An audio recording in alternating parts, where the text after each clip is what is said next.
willkommen zu Future Skills. Fähigkeiten Halt, stopp, du hast zu früh angefangen.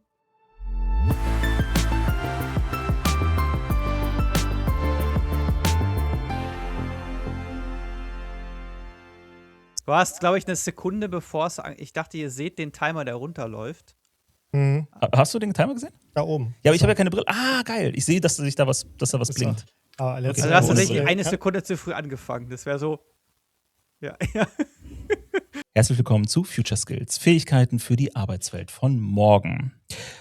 Heute, ich bin schon ganz aufgeregt, weil wir haben heute eine ganz besondere Folge. Wir haben die zweite Folge aus unserer Sonderreihe, wo wir ein bisschen Meta diskutieren mit anderen Podcastern. Und wir haben uns heute den größten den größten deutschsprachigen Scrum-Podcast rausgesucht. Einen der größten deutschsprachigen Podcasts im Bereich Scrum und Agilität. Und zwar haben wir Ina Einemann zu Gast und Dominik Ehrenberg. Sebastian konnte heute leider nicht dabei sein. Und bei dem einen oder der anderen werden die Namen schon klingeln. Wir reden heute mit Mein Scrum ist kaputt. Darüber, ob Scrum kaputt ist. Hallo ihr beiden. Hallo. Hi. Hallo, ja, Per. herzlich willkommen. Hi. Dich darf ich natürlich nicht vergessen. Mein verehrter Vereinskollege und Co-Host Per Jochumsen ist an meiner Seite und wir haben Tim Schneider hinten an der Technik. Grüße gehen raus auch an alle anderen Vereinskollegen und natürlich an euch, die heute mit an den Empfangsgeräten dabei sind. Wir wollen, ich muss gucken, wie hart oder wie sanft wir einsteigen, weil eigentlich ich habe das Fass ja jetzt schon aufgemacht. Ist Scrum kaputt, eurer Meinung nach? Ihr seid in dem Metier unterwegs. Ihr macht seit mehreren Jahren ein erfolgreiches Podcast-Format um das Ganze herum. Seid da auch, wie wir ja auch unter anderem, beruflich auch involviert.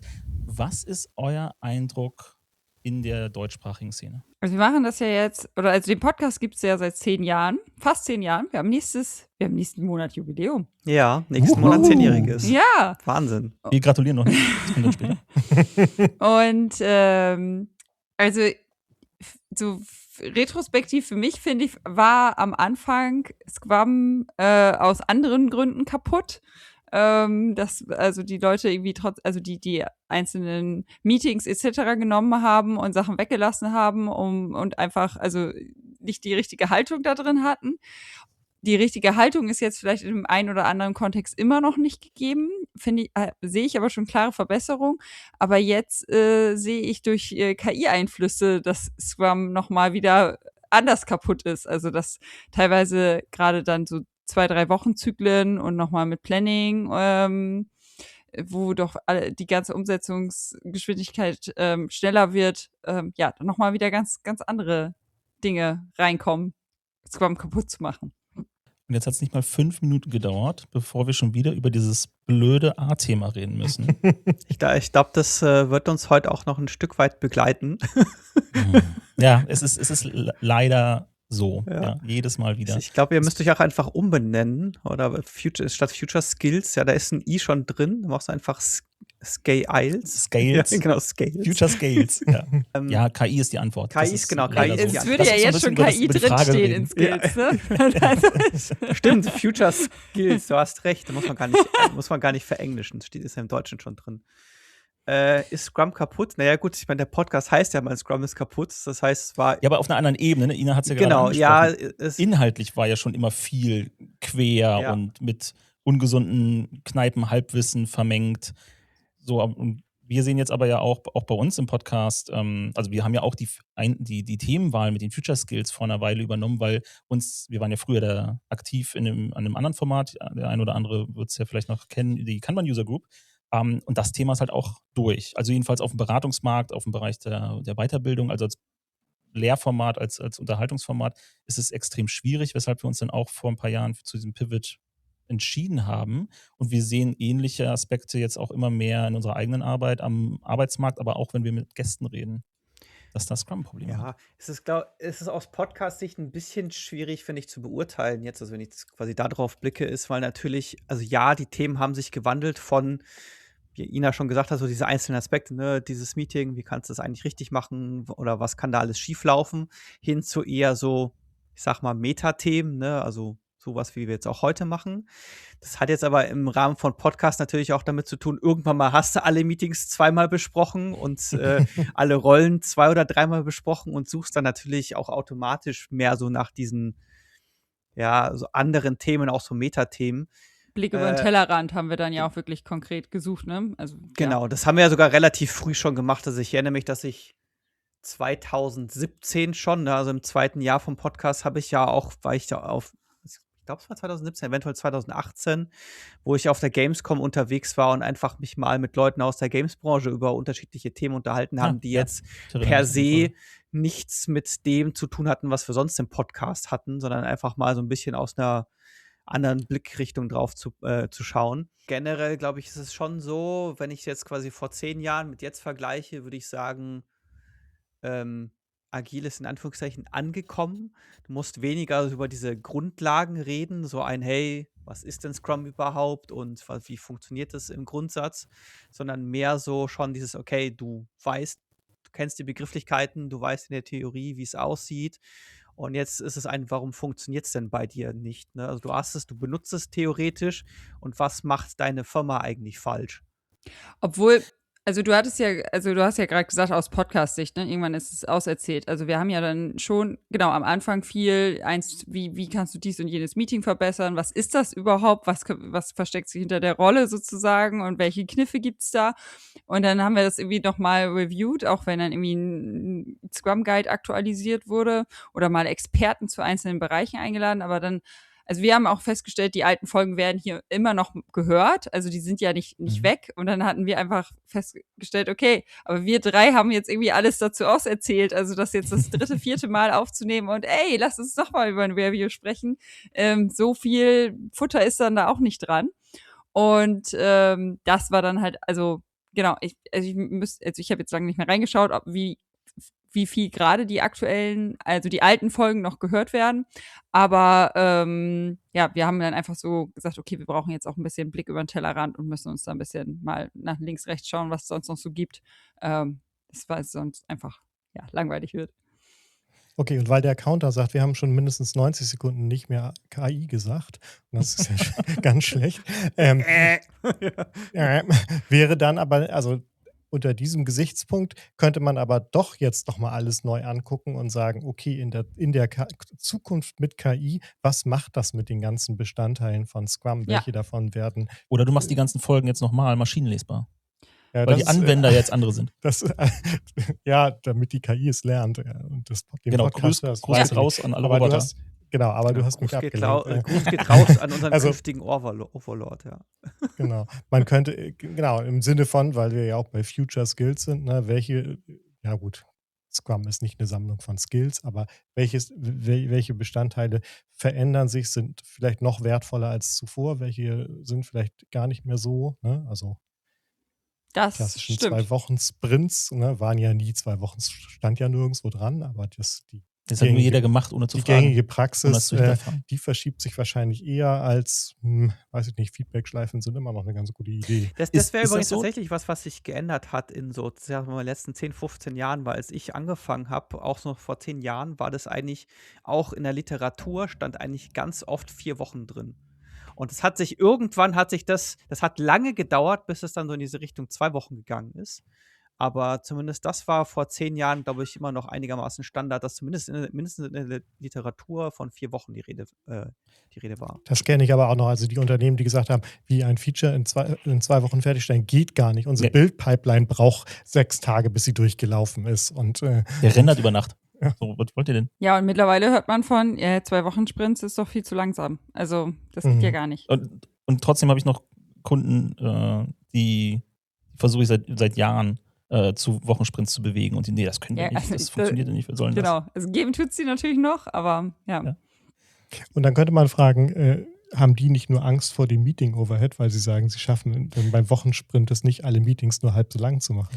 Also genau, das darf jetzt keiner hören von denen, aber ja, die haben natürlich das Problem, dass die Meetings den Prozess blockieren und natürlich würdest du ganz normal den Overhead halt reduzieren, ne? Dann hast du halt nur noch die Hälfte Review von dem, was du in 2 Wochen gemacht hast, aber das kriegen die halt selber nicht hin. Also da stehen sie sich ja selber im Weg. Das ist ja ganz häufig ja auch ich meine, ich bin ja Langzeithörer, ich habe in der Vorbereitung jetzt eben schon gesagt, dass ich auf dem Weg ins Studio heute überlegt habe ich eigentlich alle Folgen gehört. Ich weiß es nicht mehr, weil ich habe über die Jahre meine Podcast-App gewechselt und deshalb nicht mehr überall grüne Häkchen dran. Aber ich glaube, ich habe alle gehört.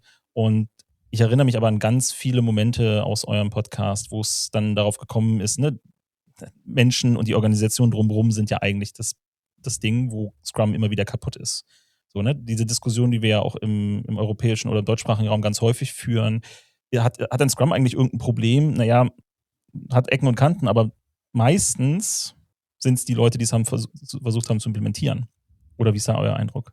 Ja, also ich fand, also ursprünglich, also alle agilen Methoden sind ja eigentlich mal aus der Entwicklerszene gedacht worden und also haben da das Problem gelöst. Und dann hat sich jetzt aber sozusagen Geschäftsführung und Produktmanagement und Co. sich Scrum geschnappt und wieder gefühlt über die Entwickler gestülpt und gesagt, so, wir machen das jetzt und haben das aber gar nicht also so habe ich es oft wahrgenommen, dass das dann gar nicht so intrinsisch, okay, wir wollen jetzt Transparenz, wir wollen uns abstimmen, sondern, okay, das ist jetzt eine Möglichkeit, um mich zu mikromanagen. Und dann hast du natürlich auch irgendwie, ja, Probleme mit der Transparenz. Und dann ist das, also die falsche Haltung dahinter. Ja. Und dann ist natürlich schwierig, egal ob Scrum oder irgendein anderes agiles Framework einzusetzen und umzusetzen. Und da sprichst du natürlich einen ganz interessanten Punkt an, weil es gibt auch genug Leute, die Hypothese in den Raum stellen, dass Scrum eigentlich an diesem Verfall auch von Agilität schuld ist. Also sowohl am Aufbau, weil durch die ganzen Zertifizierungen und auch die dadurch populäre Bekanntheit von Scrum das Ganze erst richtig in Mode kam, ist vor allem diese Richtung Product Owner Scrum Master dann sehr stark in Berufsgruppen gepitcht worden, die halt weit weg von dem Engineering sind und die sich dazwischen drängeln konnten. Ne? Ich habe eben jetzt reißerisch Marketing auch schon mal dazwischen geworfen, die haben sich da, ne, Marketing und Vertrieb haben sich dazwischen gedrängelt als besonders wichtig, aber vor allem auch, dass denn die Führungsriege, dass die Geschäftsleitung, das Projektmanager, Projektleiter, Produktmanagement dann auch da versucht hat, sich dazwischen zu drängeln und das irgendwie mitzumachen, diesen Hype mitzureiten, ohne aber voll einzusteigen. Und das hat ja auch viel kaputt gemacht. In den Implementierungen jedenfalls. Oder? Ich kann die Hypothese verstehen. Also ja, ich kann die Hypothese auch verstehen, aber ich glaube, dass das nicht genau. Nein, ich glaube nicht, dass das tatsächliche Problem ist. Oh Gott, zu viele das auf einmal. Wir schneiden ein paar raus oder? Ja. Würde behaupten wollen, dass das nur daran liegt, weil Scrum aus Gründen die populärste agile Methode war und es so ein bisschen Fall von Shoot the Messenger ist.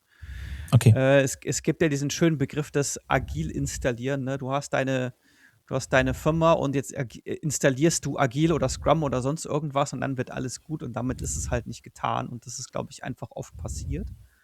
Ja, dann kommen die Mini-Wasserfälle und so ganz. Ja, genau. Und das ist du sagst zwar, du machst jetzt agil, deine ganze Firma, wenn du aber genau reinschaust, macht alles andere als agile Softwareentwicklung, ist alles andere als agil, sondern im Kern machst du noch die gleichen Dysfunktionen und die gleichen Scrum-Bots und die gleichen Anti-Pattern wie davor, aber du nennst es jetzt halt Scrum oder Extreme Programming, Safe, Less, wie sie jetzt alle auch inzwischen heißen. Ich bin jetzt auch nicht der allergrößte Fan von diesen Zertifikaten, vor allem mit diesen, du musst dann eine Prüfung ablegen und du musst diese Zertifizierung bezahlen. Also ich habe theoretisch auch ein Scrum Master Zertifikat, aber bei mir war das du hast eine 2-Tages-Schulung gemacht und dann hast du halt das Zertifikat ausgestellt bekommen. Und das ist, glaube ich, auch eher so ein bisschen für Konzerne gedacht.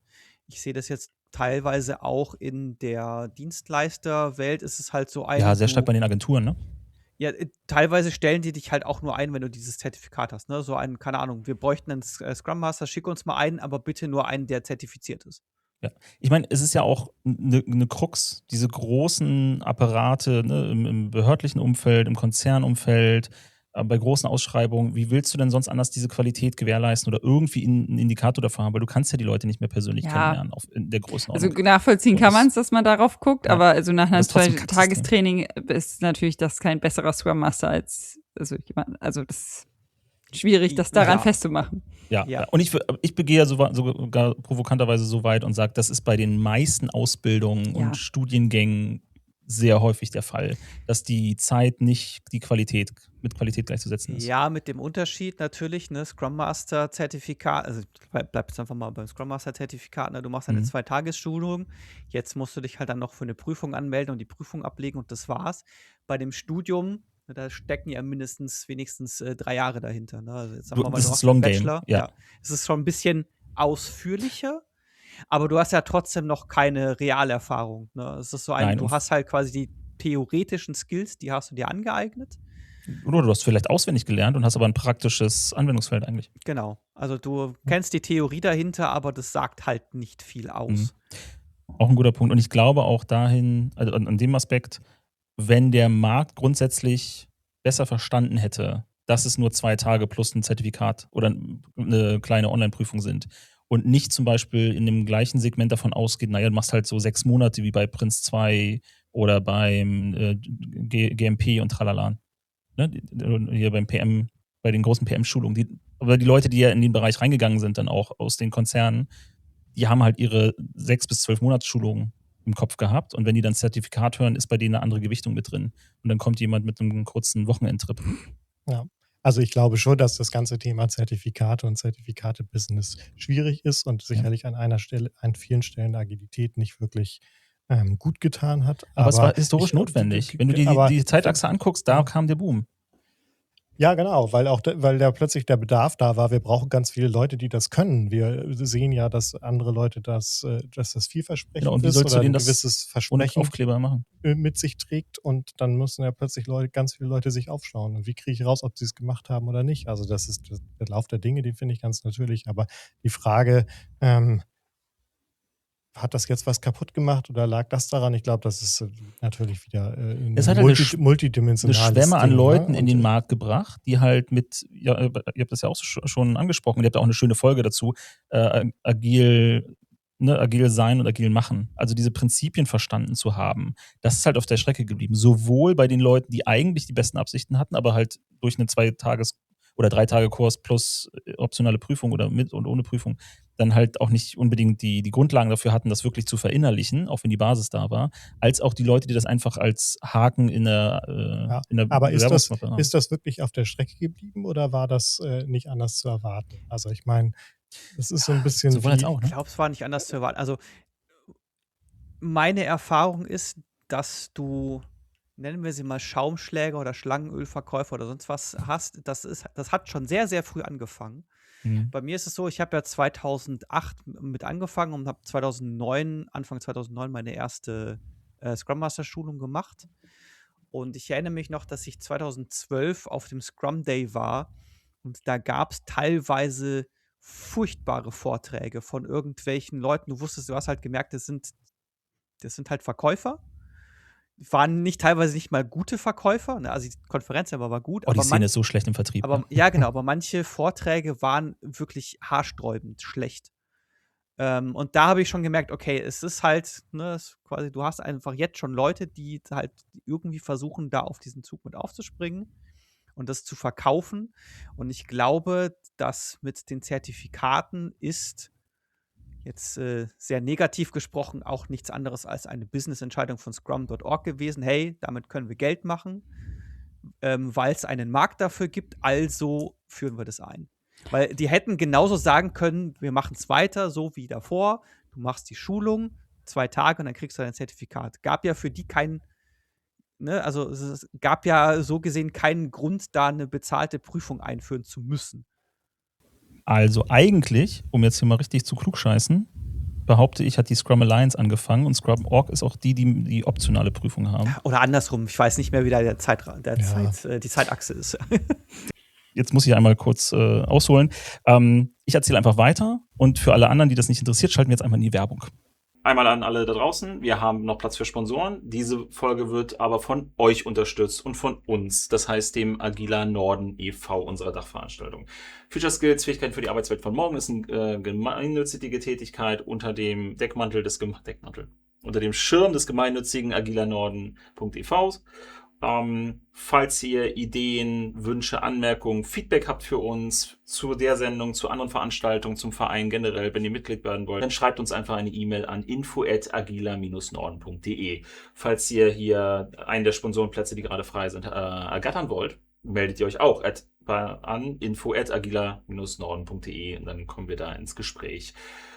Ansonsten zählt natürlich oder ist alles wertvoll, was ihr hier auch auf der jeweiligen Plattform machen könnt, bei Spotify, YouTube und Co. Also liken, subscriben, sharen, das Ganze da füttert den Algorithmus, dass mehr Leute diese Inhalte auch zur Verfügung gestellt bekommen. Ich war ja selber auch schon einmal in einer Folge dabei.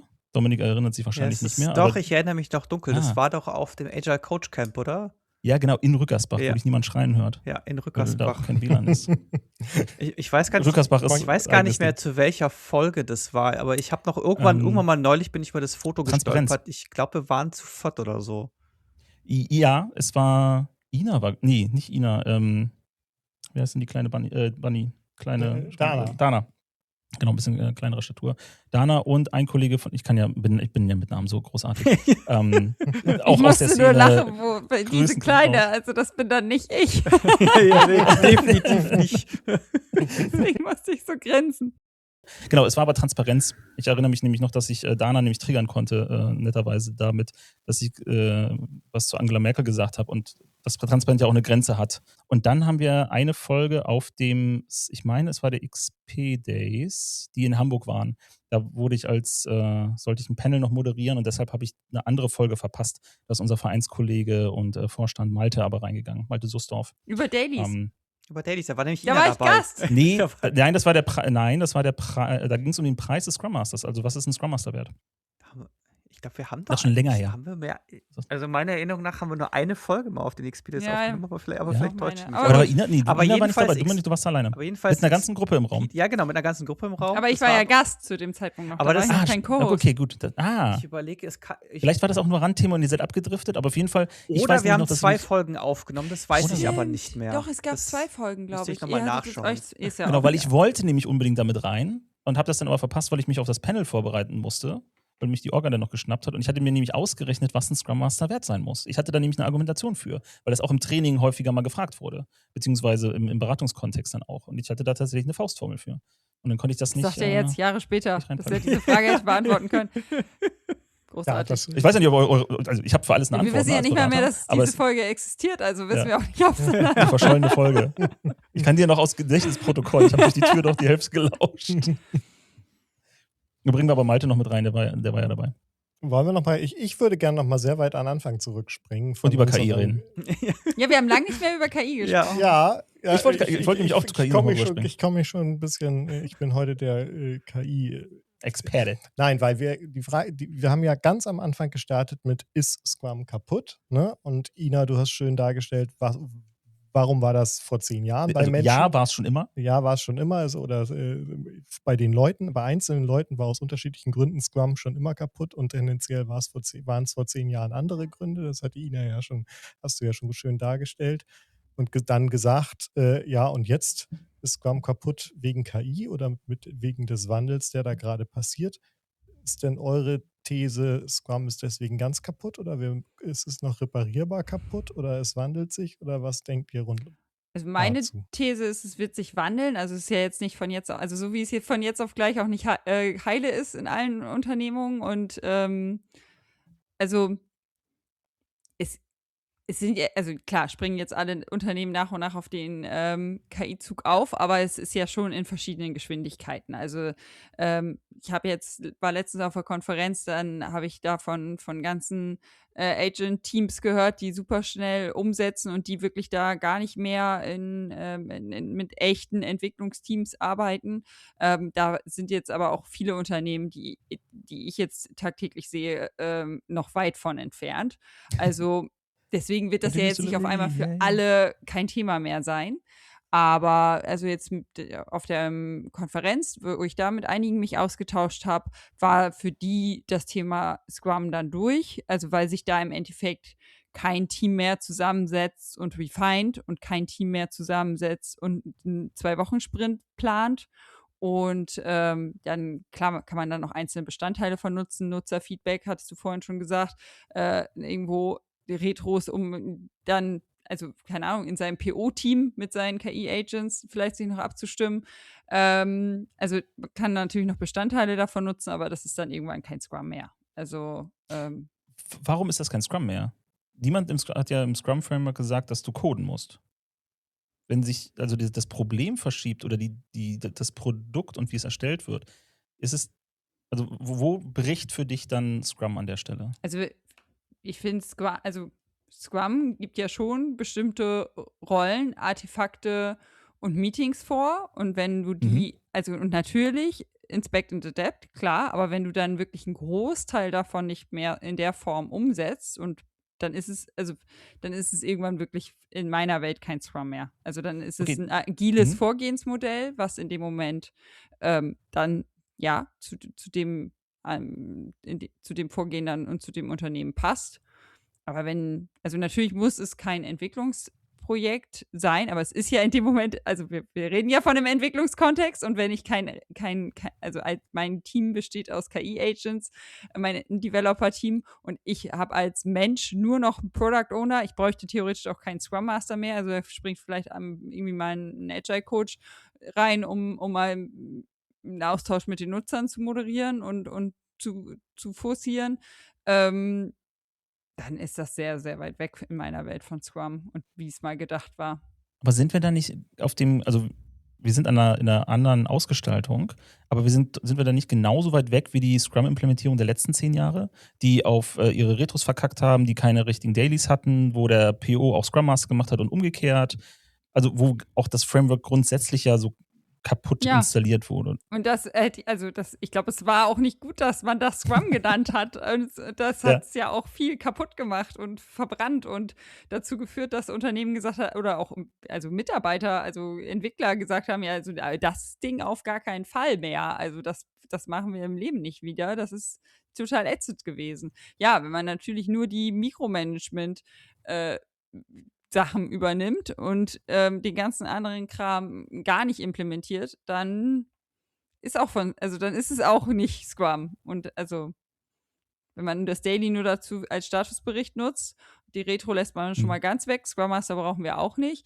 Und damit bleibt der Product Owner als Projektleiter über, der ja irgendwie nur das Backlog an die Entwickler verteilt. Und, also hätten wir das meiner Meinung nach auch nicht Scrum nennen dürfen.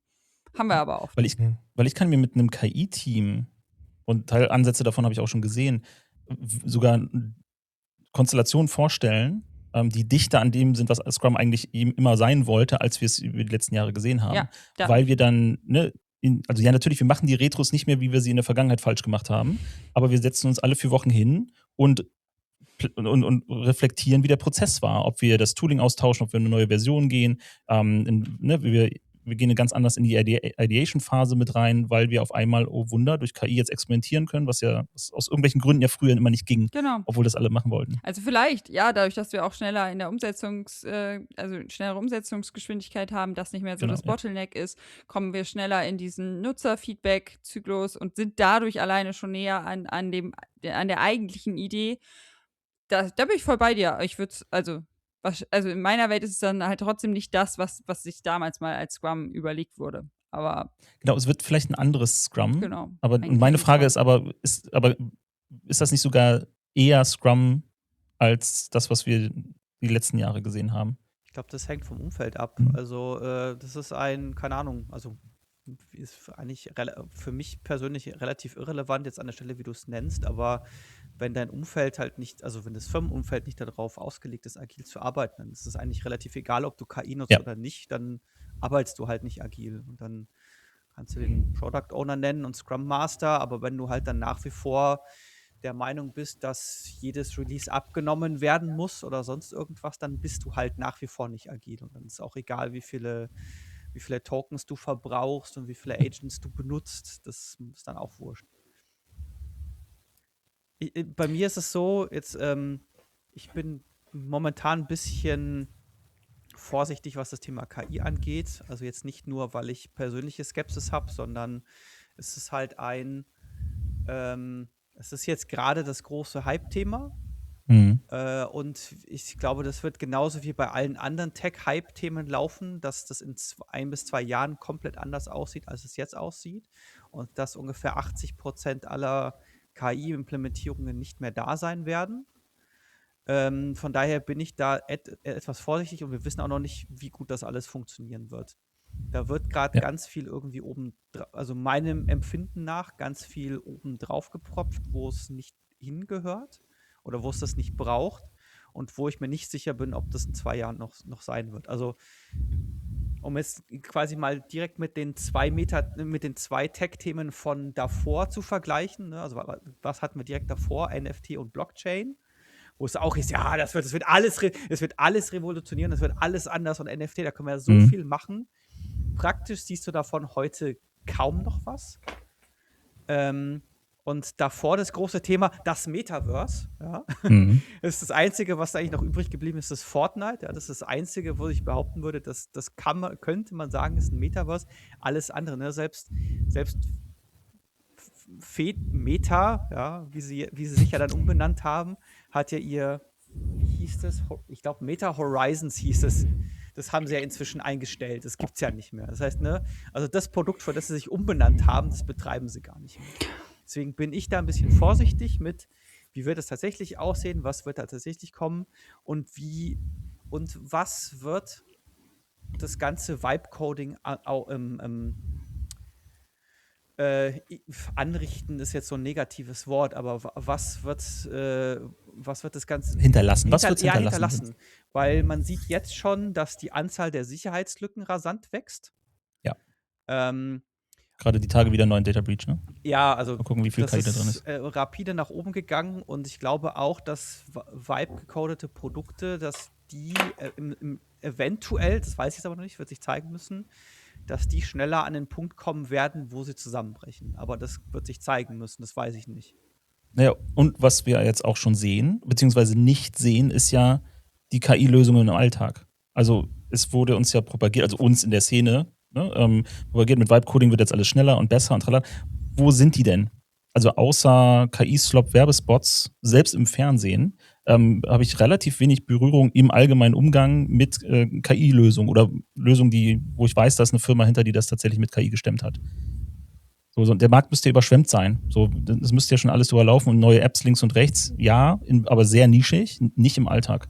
Also ich habe ein bisschen andere Wahrnehmung. Also wie gesagt, auf der letzten Konferenz, ich fand schon, also ja, das Hype-Thema, klar, denkt man auch vielleicht erst, also ne, auch auf den Konferenzen erstmal auf einmal halbes, 2/3 Programm ist jetzt auf einmal nur noch KI oder jeder Vortrag muss jetzt über KI gehen.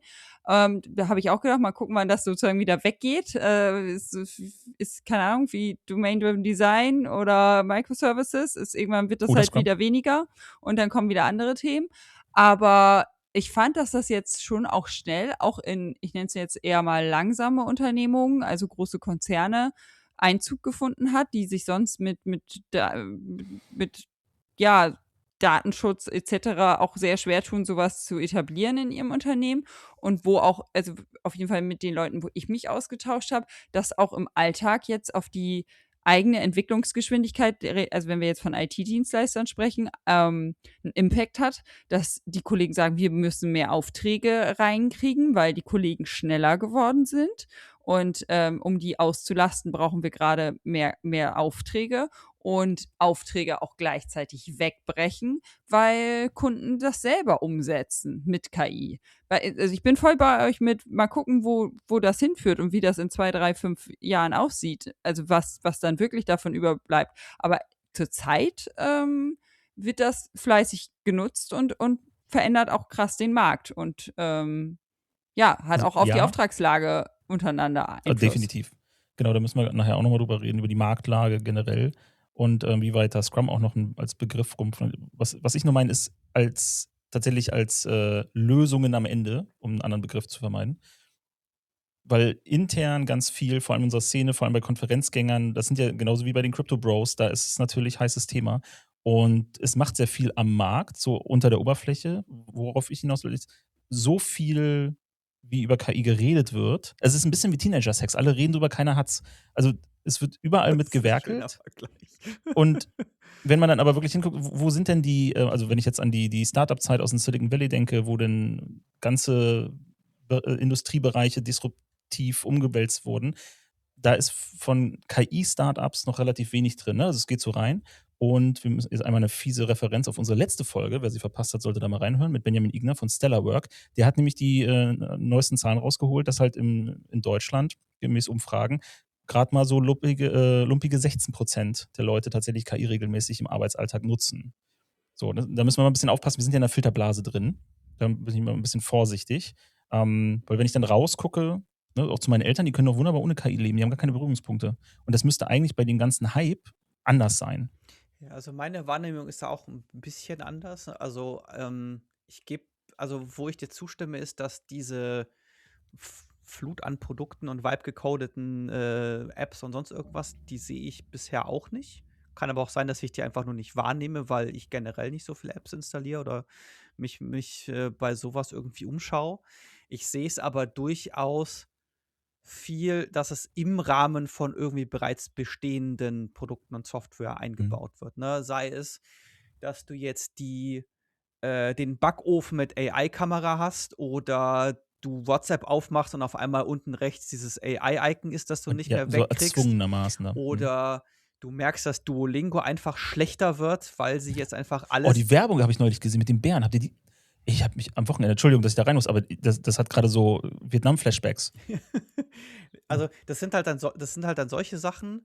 Und jetzt bei uns im konkreten Fall, jetzt bei uns im Dorf, ist es halt so, dass es Leute gibt bei uns im Dorf, die KI nutzen, um halt für irgendwelche Sachen, die im Dorf gemacht werden, halt schnell mal einen Flyer zu erstellen. Ne? So im Sinne von, Sieht okay, man ja auch. es macht jetzt keinen Sinn für unsere Nachmittagsaktivität oder für wir veranstalten das und das jetzt irgendwie für 300 € jemanden zu beauftragen, das zu designen, weil es kostet dann mehr als uns, ne? Also da machen die halt dann darüber halt über AI einen Flyer. Bin ich persönlich jetzt nicht so der Fan davon, weil ich weiß, was es im Umkehrschluss an Stromverbrauch und Wasserverbrauch und sonst irgendwas, aber es ist so ein Anwendungsfall, den kann ich noch irgendwo nachvollziehen. Der tut rein theoretisch auch niemandem weh, weil es ist so ein Fall von. Aber ne, das ist wieder das Gleiche, ne? So die MP3, die ich mir runtergeladen habe, hätte ich die wirklich nicht gekauft, ne? Das ist halt so ein bisschen dieselbe Argumentation. Aber es ist irgendwo der Cousin oder Nachbarsjunge, der halt nicht seinen ersten IT-Auftrag bekommt. Ja. Da irgendwie auch eine Webseite, ne, also Flyer sind ja eine Sache und komme ja auch aus einer ländlichen Region, ist es so grauenhaft, was da an AI-Slop rumfliegt, aber okay, das ist ja vielleicht noch im Rahmen. Ja, ganz übel, die haben dann einen neuen Escape Room bei meinen Eltern oder den einzigen da auf 100 Kilometer Umkreis und da kannst du nicht rein. Also der Flyer sagt schon, hau ab, das machst du bitte nicht. Die haben da alles mit der KI abgeschrieben. Wenn du dir aber die ganzen Startup-Webseiten anguckst, die sehen auch alle gleich aus. So, ne, vor ein paar Monaten haben wir noch gesagt, oh geil, jetzt kannst du dir da schnell ein Angebot schreiben und hier eine Webseite designen und dann noch irgendwie einen Flyer und so weiter. Und mittlerweile sieht man aber auch, dass das auch aus der Retorte ist und das hat so einen Geschmack, ne, Werbung, hatte ich schon mehrmals angesprochen, ist mein Pet Peeve gerade. Das nimmt dann eine interessante Wendung, ne, und ich meine, auch am Arbeitsmarkt da vielleicht mal die Wiege zu kriegen. Vor 2 Jahren haben wir darüber haben noch ganz viele Leute Prompt Engineers gesucht. So, der Begriff ist ja auch mittlerweile nicht mehr auf LinkedIn zu finden. KI hat ja auch da ein immenses Thema.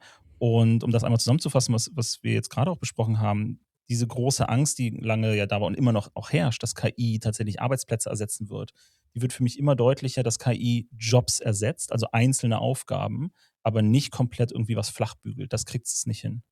So, dass es viel mehr so reinarbeitet und darauf passen für mich auch diese 16%. Und mich würde es nicht überraschen, wenn wir alte Statistiken irgendwo finden, dass in Deutschland auch ungefähr 16% der Leute Scrum anwenden, ja, und noch mehr darüber reden. Aber das nimmt doch unter dem Strich schon auch Jobs. Also wenn wir jetzt zuarbeiten und Sachen, was damals vielleicht ein Junior-Entwickler einfach am Anfang zum Lernen gemacht hat und abgesprochen, also besprochen wurde und dadurch auch Coden gelernt hat und das wird jetzt einfach an die KI gegeben dann braucht man, also ich kenne Unternehmen, die jetzt schon keine Junior-Developer mehr einstellen, weil sie sie jetzt gerade einfach nicht brauchen. Und also klar, das wird ja in der Zukunft dann den Markt verändern, weil die jetzt auf jeden Fall gerade nicht mehr nachwachsen. Also wir werden definitiv diese Nachbeben Ja, spüren. Wir hatten auch schon in anderen Folgen darüber gesprochen, dass aber noch abzuwarten ist, ob das ein kurzer Hype ist oder tatsächlich ein langfristiger Trend. Weil es gibt genauso Firmen, die jetzt wieder massiv Junioren einstellen, Ich weil wollte sie es auch gerade merken, sagen, ja. also da wieder zurückrudern, oder andere, die merken, naja, Junioren sind gar nicht die wir ersetzen müssen, sondern wir können viel besser Associates. Also wir können Junior plus KI viel besser reinpacken und dann Senioren mit KI nochmal upgraden. Aber so die Mittelbahn ist eigentlich das, was wir gar nicht mehr brauchen. Da gibt es ganz viele unterschiedliche Ansätze und die verändern sich auch sehr schnell. Und das ist ja auch das, was KI gerade so immens schwierig macht, weil dieses noch nie dagewesene Tempo einfach da ist.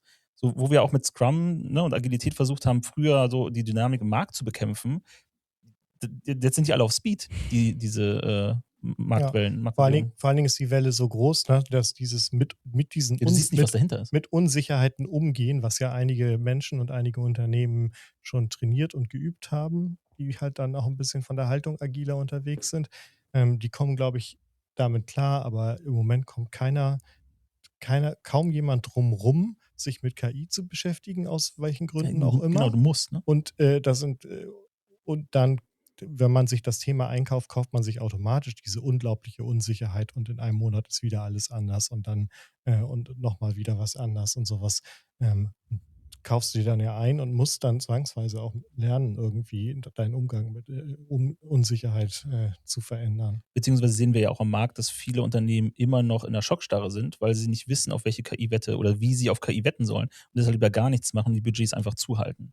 Ja, also Finde ich auch valide zu sagen, ich gucke mir das halt an und schaue, was da passiert, weil es ist halt so, ne, keine Ahnung, am Anfang das ist halt 50.000 Varianten davon und weißt eigentlich von früher schon, wie sowas abgelaufen ist. In 2 Jahren gibt es halt von diesen 50.000 nur noch 1.000. Genau, Konsolidierung wird ja auch noch passieren. Genau, ich glaube, da wird es auch noch ganz massive Konsolidierung geben, auch weil das einfach deutlich teurer ist und wird, als die Leute glauben. Ne? Also du hast ja schon gesagt, die Leute stellen wieder Junioren ein, auch weil es halt teurer ist, als denen es klar war. Unter anderem auch, weil die KI-Anbieter jetzt auch alle ihre Modelle auf Tokennutzung und sowas umgestellt haben und es dadurch teurer geworden ist. Die müssen jetzt auch mal Geld verdienen, ja. Genau. Und sie dann einfach, also ich habe schon Thema Konsolidierung schon tatsächlich Fälle gelesen, wo sie halt wieder Junioren eingestellt haben, weil einfach manche Prompts zu teuer sind. Und genauso gab es, ich glaube, es war Stadt Oldenburg oder sowas, die irgendwie so einen KI-Chat hatte, die sie auch aus Kostengründen wieder von der Webseite nehmen mussten. Und auch mit Ankündigung, hey, ist zu teuer, gibt's nicht mehr. immerhin ehrlich. Ja. Na, ich habe relativ früh in dieser KI-Phase, als gestartet ist, auch mal einen spannenden Artikel darüber gelesen. So lange her, dass ich nicht noch genau weiß, wo das Ding war. Aber da ging es um Datacenter. Vor allem dann in Billiglohnländern, Indien etc. Und dass die nicht durch KI abgelöst wurden, weil die Leute durchgerechnet haben, das macht am Ende einen Cent oder 2 aus. Also die Kostenreduktion durch die KI ist nicht so massiv im Vergleich zu sowieso schon gedrückten Löhnen, dass einfach das Umrüsten sich nicht lohnt. Und solche Geschichten. Also ne, da, wo wir sagen, pauschal KI kann halt alles besser, schneller und günstiger machen. Und jetzt sehen wir sogar noch mit den gestiegenen Preisen, dass es ja nochmal ganz andere, also noch subventionierte Preise sind und den ganzen Kram. So, jetzt spiele ich mal den anderen Menschen, lass uns mal wieder ein bisschen von KI weggehen. Ja, ich würde mich gerne nochmal über Podcastings? Einmal zum Arbeitsmarkt. Weil na gut, das ist jetzt nur ein kleiner Schritt weg. Aber gut. Genau, und dann gehen wir auch zum Podcasting. Also ich werde den Bogen schlagen, warte. Vorstellung. Nur die Frage, wie lange es dauert. Tim hat noch gar kein Handzeichen gegeben. Der ist ja, oder ich habe es ignoriert einfach, wie immer. Vielleicht siehst du es nicht, weil du keine Brille auf hast. Nee, wir haben tatsächlich, ich habe so einen kleinen akustischen Schutzwall hinter dem Monitor, wo ihr drauf seid. Da muss er mal ganz seine Hand hochstrecken. Aber egal, jetzt habe ich mich ablenken lassen. Erwischt. Arbeitsmarkt oder generell die Marktsituation mit Scrum. Weil natürlich ist das ein bisschen suggestiv, wenn wir euch fragen, ist Scrum kaputt? Ne, ist auch ein Spiel mit eurem Namen etc. Und ja, in der Implementierung, aber im Großen und Ganzen auf dieser Metaebene.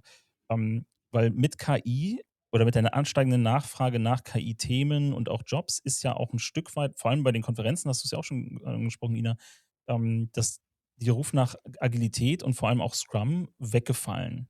Ähm, wir haben es ja auch schon angemerkt, wir haben uns aus dem Kanban-Thema verabschiedet, weil das einfach Kanban hat immer noch eine Relevanz oder einen Bedarf, aber die Leute haben das Bedürfnis nicht mehr.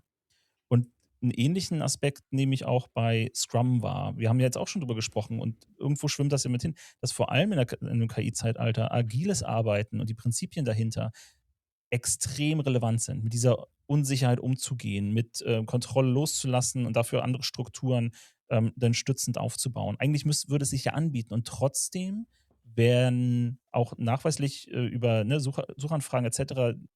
wird die Nachfrage nach Scrum weniger.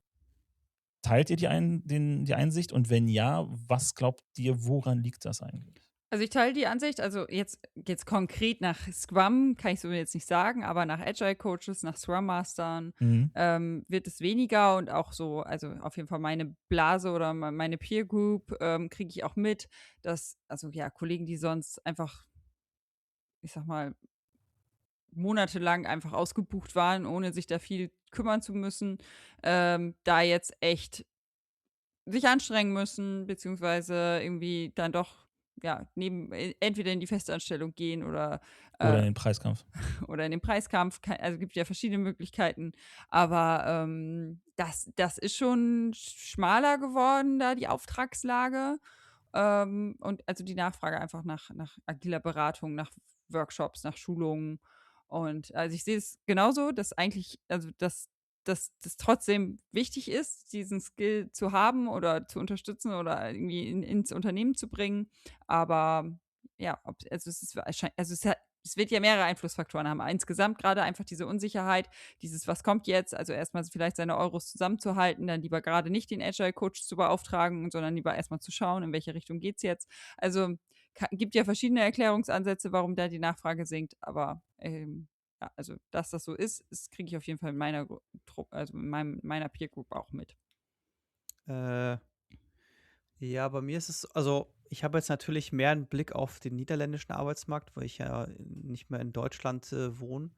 Da ist es durchaus so, dass bei Stellenangeboten, jetzt spezifisch für Entwickler, ist eigentlich Standard, dass da drin steht, dass du dich mit agiler Arbeitsweise auskennst. Also das ist einfach, zumindest hier ist es hey, wenn du dich bewirbst, wäre schon gut, wenn du mal von gehört hättest. Je nach Stellenangebot ist es so ein optional, ist tatsächlich so ein, ne, wäre schön, wenn, aber bei vielen ist es auch ein, hey, kenn dich bitte damit aus, sonst brauchst du dich gar nicht erst hier bewerben. Und da muss ich reingrätschen, weil das ist eine Sache, die ich in Deutschland zwischen den Zeilen höre, aber in den Ausschreibungen nicht finde. Also dann wird immer erzählt, ja, wir haben hier so Scrum angelehnt oder so einen agilen Prozess. Und wenn du da ein bisschen reinbohrst, dann sind da ganz viele Überbleibsel und Anleihen und die Leute, ja, das machen wir halt intuitiv so, aber es wird nicht bewusst gemacht. Und ich finde das sehr schön dann zu hören, dass es in anderen Ländern, in deinem Fall Niederlande, da tatsächlich auch plakativ draufgeschrieben wird. Also, dass es ein paar Länder, provokant gesagt, verstanden haben, dass das jetzt in die Grundlage gegangen ist und dadurch aber auch nicht ins Vergessenheit gerät, weil das ist meine große Sorge im deutschsprachigen Raum, dass wir vergessen, auf was wir da eigentlich aufbauen und dass wir, genau wie andere Methoden vorher, die dann immer noch Relevanz hatten oder andere Aspekte, dass die dann einfach wieder kleingeredet werden, weil der Hype das alles überflutet. Möglich. Wird die Zeit zeigen müssen, so ein bisschen. Also, was ich jetzt, das zweite Ding, was ich jetzt auch beobachte und was so ein generelles Thema ist, wenn wir jetzt natürlich auch von wie relevant ist Scrum gerade betrachten müssen, ist nicht nur das Thema KI, sondern auch, dass wir uns gerade, ich weiß nicht, ob wir uns schon in der Rezession befinden oder gerade darauf zubewegen. Ich glaube eher, Mhm. wir sind gerade mittendrin. Und das hat natürlich auch Auswirkungen. Und spezifisch sehe ich jetzt bei uns beispielsweise, dass die Nachfrage nach Festpreisprojekten wieder nach oben geht, Ah, okay. weil die natürlich eine gewisse, sie glauben, dass es eine Sicherheit suggeriert.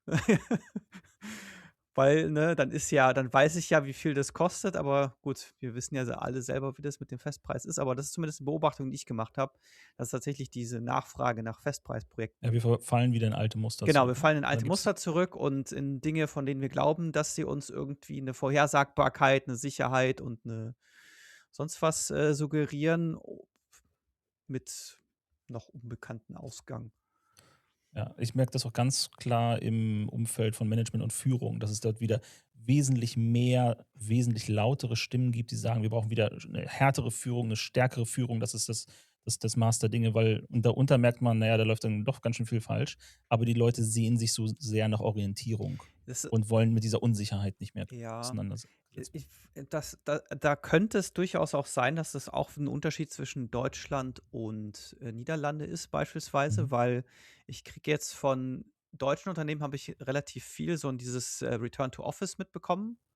Mhm. Und Leider ich ja. weiß jetzt nicht, wie es in deutschen Stellenausschreibungen ist, aber hier ist es beispielsweise so, dass du auch jetzt wieder Software Development teilweise auch irgendwie sowas wie Scrum Master, ist fast Standard, dass drin steht, dass du auch hybrid arbeiten kannst. Ne? Also sowas Okay. wie, du kannst locker mal 2, 3 Tage jede Woche von zu Hause aus arbeiten und 2 Tage die Woche bist du halt im Büro.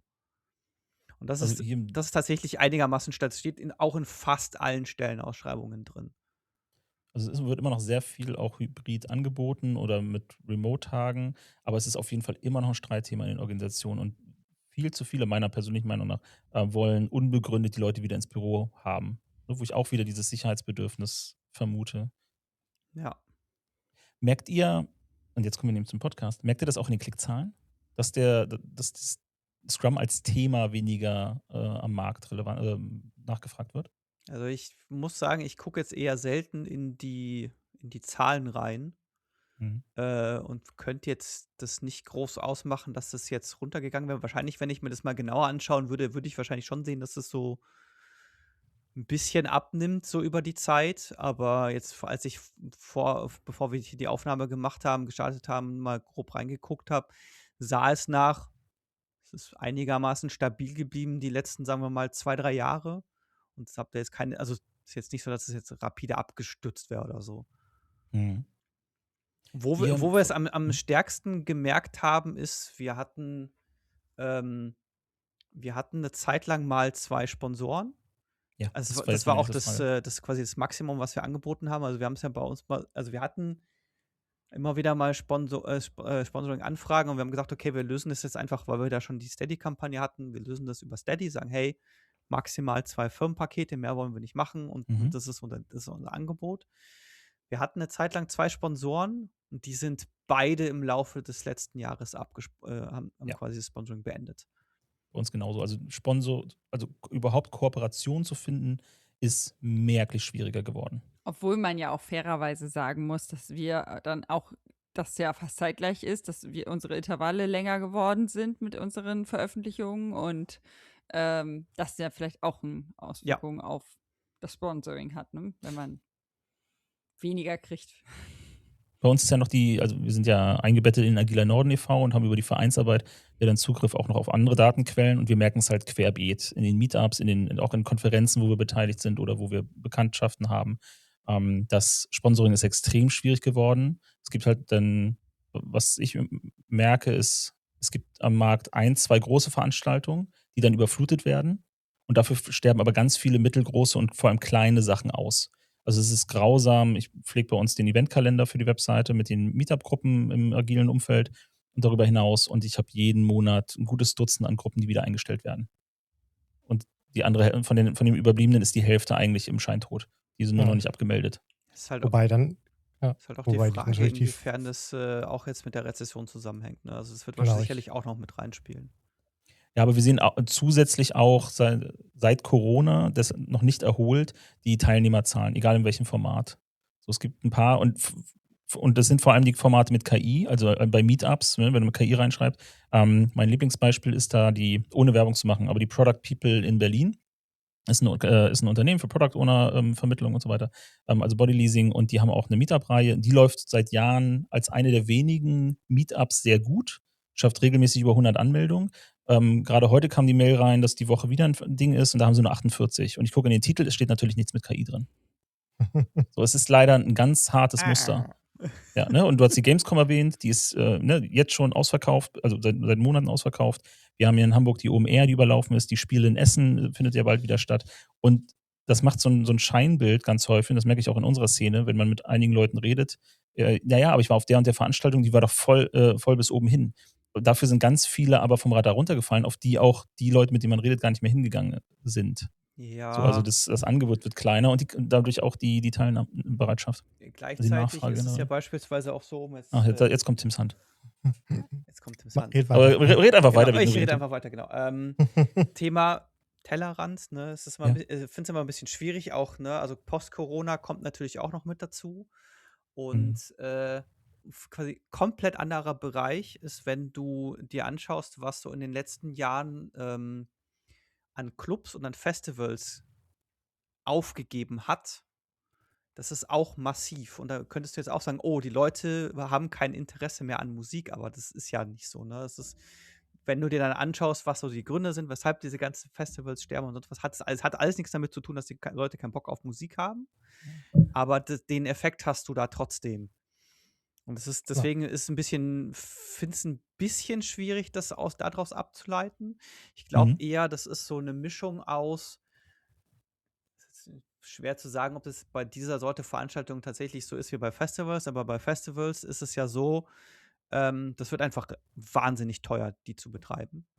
Auch weil die sich so ein bisschen ihr eigenes Verderben, sage ich mal, ein bisschen angepflanzt haben, weil die Festivals meinten, ja, wir müssen den Leuten immer mehr und immer mehr und immer mehr bieten. Dann wird es natürlich auch immer teurer, ne? Weil dann also Wacken hatte dieses Jahr beispielsweise ein Casino-Zelt. Kann man machen, muss aber, ne? Also wenn ich jetzt persönlich auf ein Festival fahren würde, ich brauche kein Casino. Echt jetzt? Wirklich? Brauchst du? Das ist schon das Erste, was man braucht. Wie, du fährst nicht nach Wacken. Wacken könnt ihr einfach erstmal mit gutem Wetter anfangen, oder? Ja, das war zu teuer.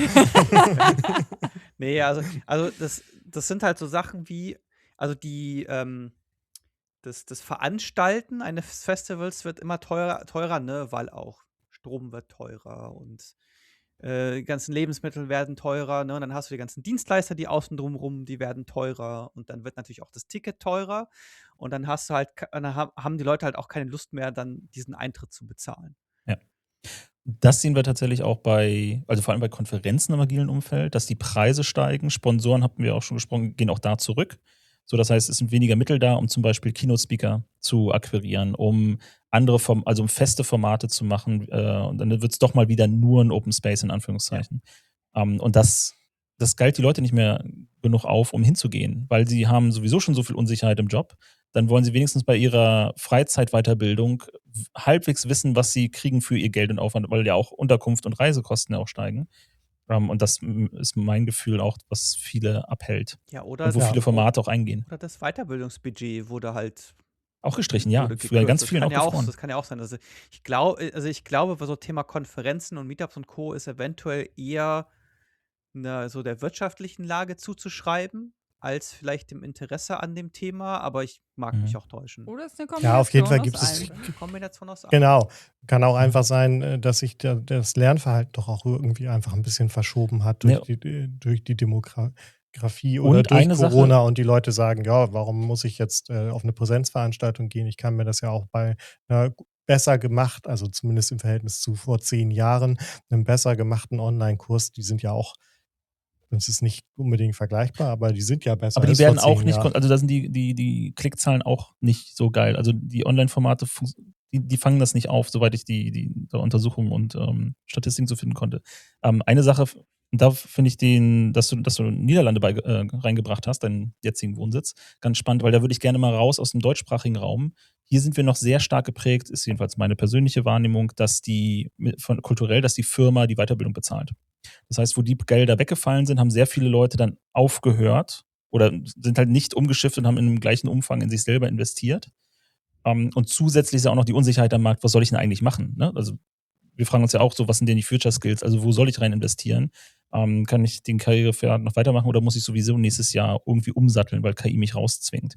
Und das spielt da ja auch wieder mit rein. Aber da würde ich gerne andere Länder und andere Arbeitskulturen mal treffen, ob die das anders aufgefangen haben.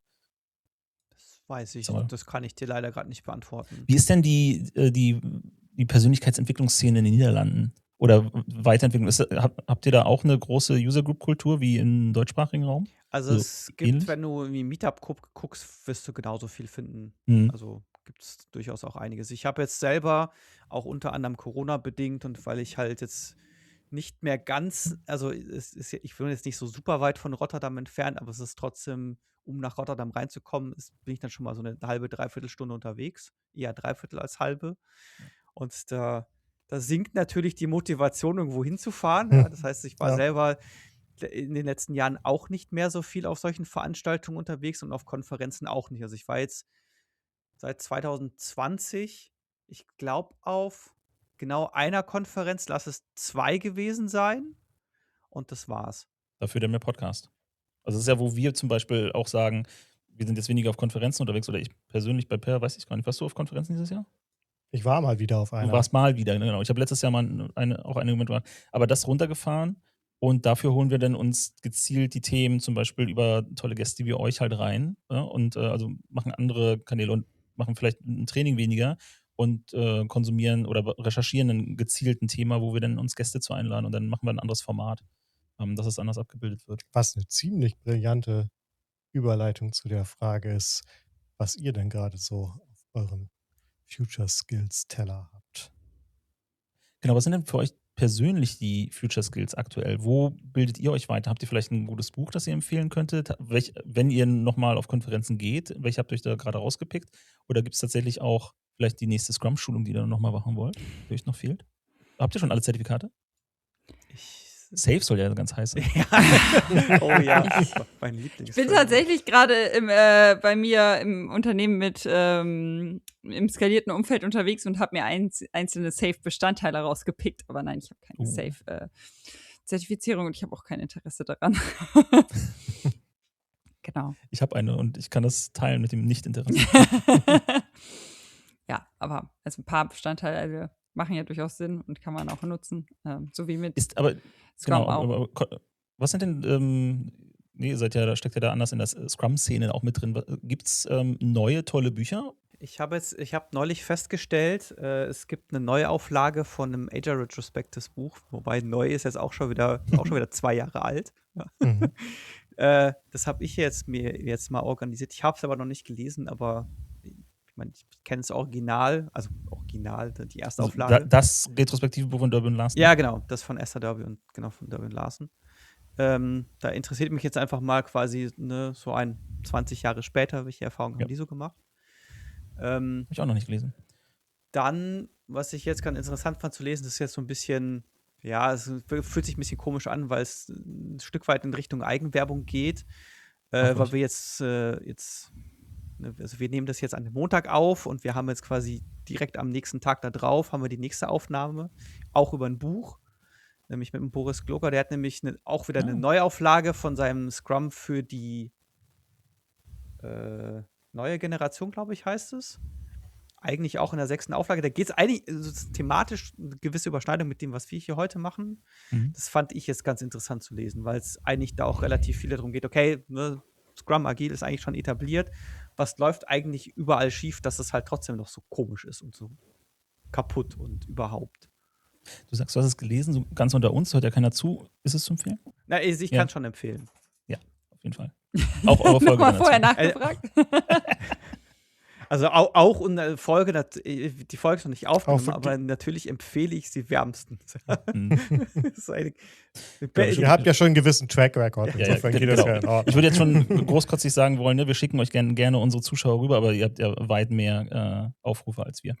Von daher. Ansonsten wir partizipieren. Wir wollen ein bisschen in eurem Windschatten segeln. Ich überlege gerade, welches Fachbuch ich zuletzt gelesen habe, was überhaupt in dieses Thema geht.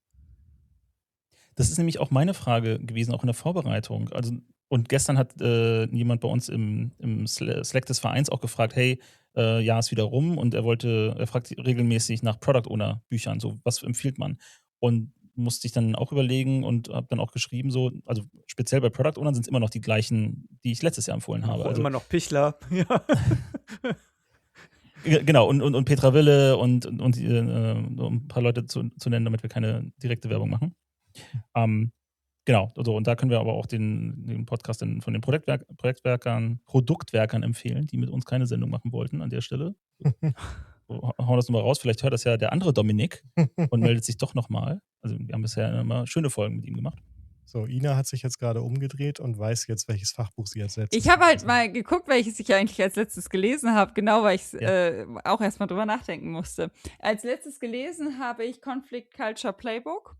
Genau, und da, also weil ich einfach das so nochmal so, wie komme ich ja mit Spannung und wie kommen wir zu Lösungen und zu guten Entscheidungen und können überhaupt das auch positiv betrachten, dass wir vielleicht unterschiedlicher Meinung sind. Also es ist auch Teil des Buches, dass das immer Konflikte bei uns negativ gewertet werden, aber eigentlich ist es ja das, was uns weiterbringt, wenn Leute unterschiedliche Ansichten haben und sich dann vielleicht auch aneinander reiben, sonst kommt man ja auch nicht weiter.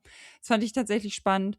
Ansonsten habe ich jetzt länger gar nichts mehr so in Richtung Team und Teamarbeit geguckt, sondern aber da bin ich jetzt gerade nicht bei Fachbüchern, sondern suche dazu gerade mehrere, also auch eher in Richtung Podcast etc. raus, dass man eher wirklich, was ich schon gerade sagte, auf der skalierten Ebene, wie kriege ich mehrere Teams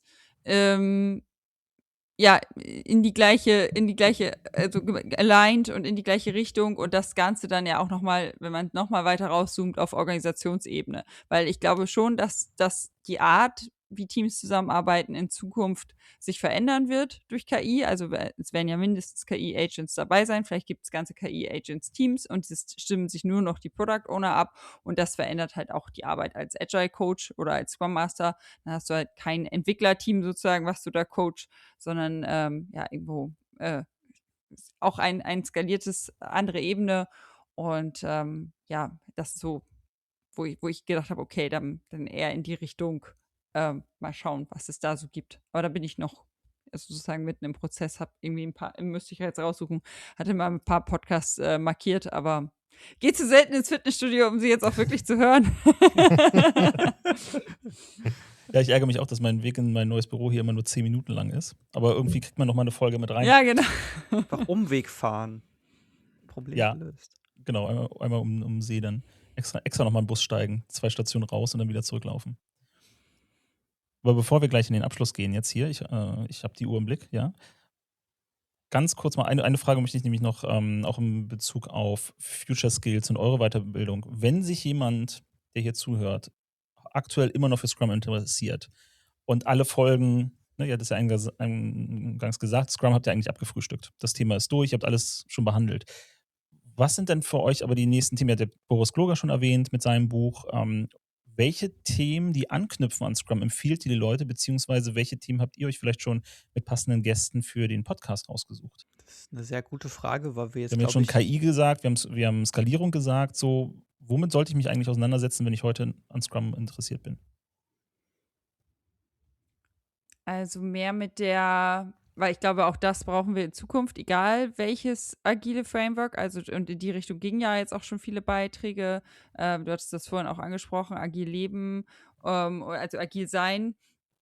Being Agile, Doing Agile, also gar nicht dieser Fokus auf ein bestimmtes Framework, auf eine bestimmte Methodik, sondern da wirklich die richtige Haltung und auch überhaupt erstmal verstehen, welches Problem wollen wir hier vielleicht auch, also haben wir überhaupt ein Problem und welches Problem wollen wir denn auch lösen und nicht direkt in den Lösungsbereich gehen, so wir nutzen jetzt die Methodik, wir nutzen jetzt KI, weil es alle KI nutzen, wir führen jetzt Jira ein, weil alle Jira nutzen, sondern wirklich Ja, nochmal bloß wieder nicht. rauszuzoomen und zu sagen, haben wir ein Problem, welches Problem wollen wir lösen, und sich zu fokussieren, gerade jetzt in einer Welt, wo man sagt, wir können ganz, ganz viele Sachen umsetzen, wir haben eine hohe Geschwindigkeit, finde ich, ist Fokus und wirklich Nutzerfeedback etc. noch viel wichtiger. Also eher so in diese, ja, Soft-Skill-Haltungsrichtung. Ich habe es ja auch eben schon Conflict Culture Playbook habe ich angesprochen, also was ja auch eher so die grundsätzliche positive Haltung zu Konflikten, das wäre ja, also sowohl das Perspektivwechsel auch so ein bisschen, dass man sagt, okay, warum machen die Personen das? Was ist vielleicht auch am System kaputt? Also, dass man gar nicht jetzt so, ja, so wild auf Methodiken ist an sich. Also, weil ich meine, dafür also, wir haben jetzt so oft KI gesagt, dann kannst du bei ChatGPT dir 1000 Methodiken runterbeten lassen und Ideen generieren, aber es ist ja viel wichtiger, welches Problem will ich jetzt eigentlich gerade lösen und das zu verstehen und auch zu hinterfragen. Ja, ne, die Wildcard bleiben weiterhin auch die Menschen im Team. Und für die Hard Skills haben wir dann die KI. Also müssen wir den ganzen Rest abfangen. Ja. Bin ich hinter.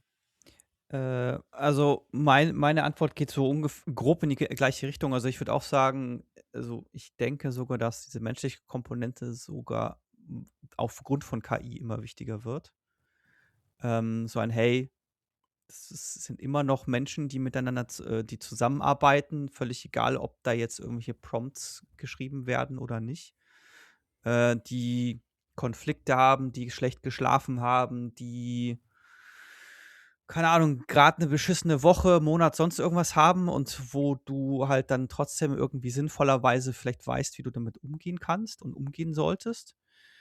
Und quasi damit zusammenhängt, wenn du dich halt mit Scrum befassen willst und du kennst es sowieso schon alles, weil heutzutage kriegst du es auch in der Ausbildung und Studium und sonst irgendwas schon grob vermittelt, denke ich, Scrum Mastery und Product Ownership sind, glaube ich, schon die Themen, die noch relativ wichtig sind und die, glaube ich, nach wie vor vernachlässigt sind, wo noch viel gemacht werden kann.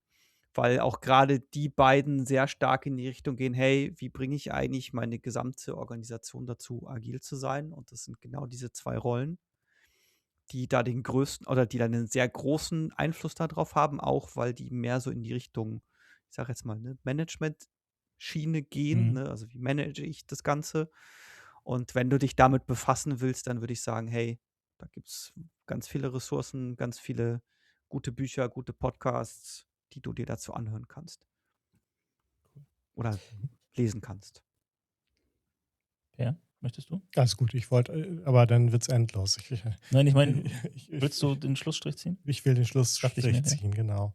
Wir haben ja jetzt hier als Menschen miteinander geredet, mit euch beiden als Gästen, ganz großartig und nicht über KI geredet, aber nicht viel die KI benutzt. Das heißt, wir haben nur für Videoaufzeichnung und Audio und Computer und Internet Strom verbraucht und so weiter und so fort. Aber trotzdem, wir kompensieren das zumindest ein kleines bisschen, indem wir für euch beide jeweils einen Baum als Gastgeschenk und als Dankeschön, dass ihr dabei wart, pflanzen werden. Nicht mit eigenen Händen, wir lassen das machen, geben wir zu, weil wir euch nicht irgendwie eine Flasche Wein oder Pralinen zuschicken wollten, sondern Bist doch Niederlande. Die Porto frisst uns ja auf. Du kannst auch beide Flaschen Wein zu mir schicken, das ist gar kein Problem.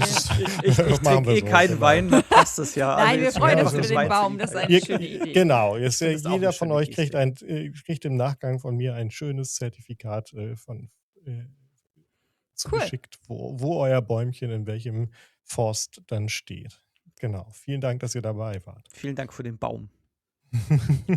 Genau, von meiner Seite. Vielen Dank, Ina, vielen Dank, Dominik. Super mit euch. Ich hätte gerne noch weiter geredet, aber Tim und Per haben heute noch vor zu schlafen nachher. Tja, dann müssen wir uns daran halten.